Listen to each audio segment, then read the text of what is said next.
आप सभी का स्वागत है शिव सत्र के तीसरे चैप्टर में। देखते हैं। ओम गुरवे सर्वलोकानां भिषजे भवरोगिणं निधये सर्वविद्यानां दक्षिणामूर्ते नमः। देखते हैं। समांतर दुर्दैव दुरभीष्पकारी दुराचारी सत्व पाप महाद्वेषे कर्माणि अनुभग्नं च अनुवेद असुरक्षणैः महापाप कर्मेण फलधारिकं तदं फलं ममन्दुदर्वम् अतिब्रह्माणि शक्ति सर्वे व्यापम कणि कणि दुर्देवी असुरत्वं परापकोटि। जैसे हमारी चेतना इस ब्रह्मांड का एक हिस्सा है।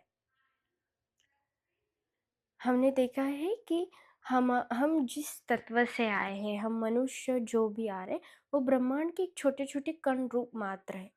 और वो हम इस दुनिया में फैले हुए हैं हम सब। इसलिए बोलते कि हम सब एक है। हमारा सभी शक्ति एक ही शक्ति है ऐसे। तो देखिए, ब्रह्मांड के इतनू सा कण मतलब हमारी चेतना हमारी आत्मा ब्रह्मांड का इतनू सा कण इस पृथ्वी में आके इतनी बड़ी चीज़ें कर सकता है। जैसे बड़ा रिसर्च करता है, बड़ी टेक्नोलॉजी निकाल रहा है, या बहुत कुछ कुछ कर रहा है, इतना सारा आगे जा रहा है ब्रह्मांड का इतनू सा हिस्सा।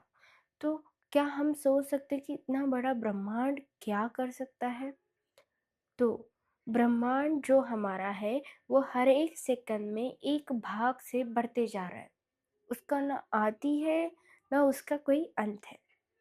जिस प्रकार से हमारी चेतना ने हमारे कर्म को घेरा है, हमारी आत्मा ने हमारे कर्म को जिस प्रकार से घेरा है, उसी प्रकार से हमारे संपूर्ण ब्रह्मांड को शिव ने घेरा है।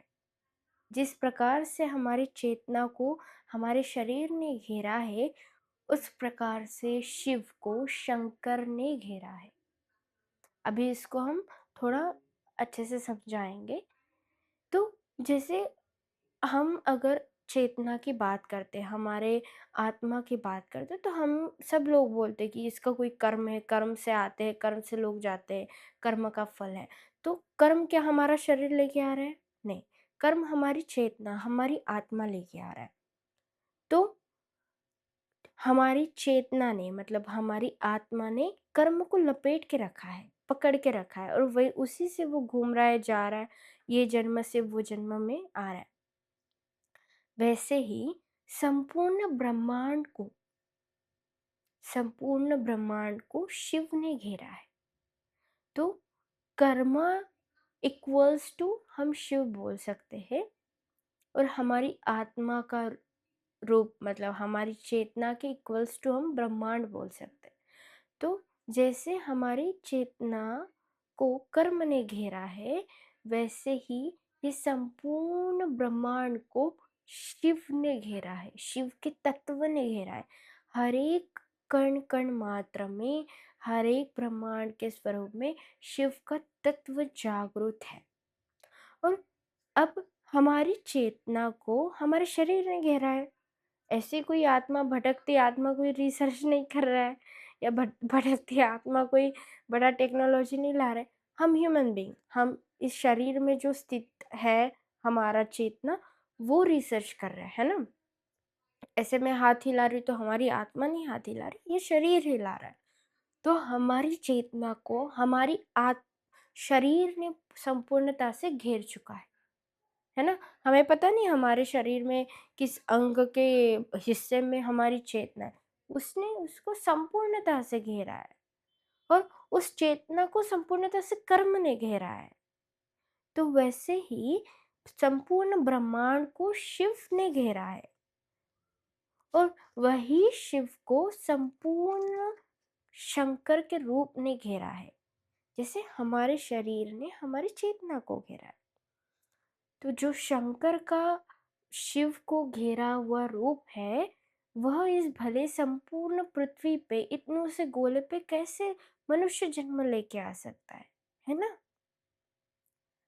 आराम से सुनिए। अगर आपको बहुत कंफ्यूजन भी लगता है तो धीरे धीरे हम इसको, आप उसका स्पीड थोड़ा स्लो करके भी सुन सकते हैं, या बहुत कुछ डाउट क्वेश्चन है तो आप मुझे पूछ भी सकते हैं।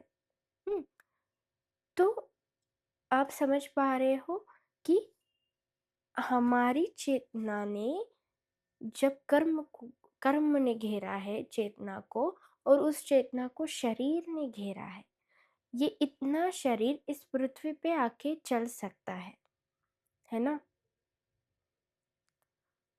परंतु यह शरीर इतनों से मिट्टी पे या इतनों से जमीन पे खड़ा रह सकता है क्या? नहीं हो सकता है। एक उँगली भी ऐसे रख के वो खड़ा नहीं हो सकता है। वैसे ही इस संपूर्ण ब्रह्मांड को शिव ने घेरा है, और शिव को शंकर के रूप में घेरा है। तो वो इतनी बड़ी शक्ति इस पृथ्वी पे जन्म लेके कैसे आ सकता है? नहीं आ सकता है। वो संपूर्ण तत्व में, संपूर्ण ब्रह्मांड में घेरा है ना? इसलिए बोलते हैं सत्वम नित्यम आत्मम सिद्ध रूपम तत्वे जागृतम। मतलब इस संपूर्ण ब्रह्मांड का एक तत्व जो है वो हर एक व्यक्ति प्राणी में है, वो है प्रेम शक्ति, प्रेम का तत्व अर्थात शिव तत्व। तो आप शिव तत्व को अगर बोलने में आपको दिक्कत होती है तो आप प्रेम का तत्व भी उसे बोल सकते हैं। ठीक है, तो इसको आज हम और समय के साथ जानेंगे। जब जब आप अपना समय निकालते हो दिन में, उस समय में ध्यान करना है और सोचना है कि हमारे जो कर्म है उसको हमारी चेतना ने घेर के रखा है, चेतना को शरीर ने घेर के रखा है। वैसे ही ये संपूर्ण जो ब्रह्मांड है, इसने इसको शिव ने घेरा है, और शिव ब्रह्मांड की चेतना है। जैसे कर्म की चेतना हमारी चेतना है, वैसे संपूर्ण ब्रह्मांड की जो चेतना रूप है, कर्म, ब्रह्मांड कर्म भूमि है और चेतना का स्वरूप शिव है। और उस शिव को संपूर्ण रूप देने के लिए शंकर ने घेरा है। अब शंकर का क्या रूप है उसको हम आगे देखेंगे। ठीक है, आज के लिए इतना ही। आंखें बंद करते हैं और ओम नमः शिवाय का 3 बार उच्चार करते हैं। ओम नमः शिवाय, ओम नमः शिवाय, ओम नमः शिवाय। नमस्ते।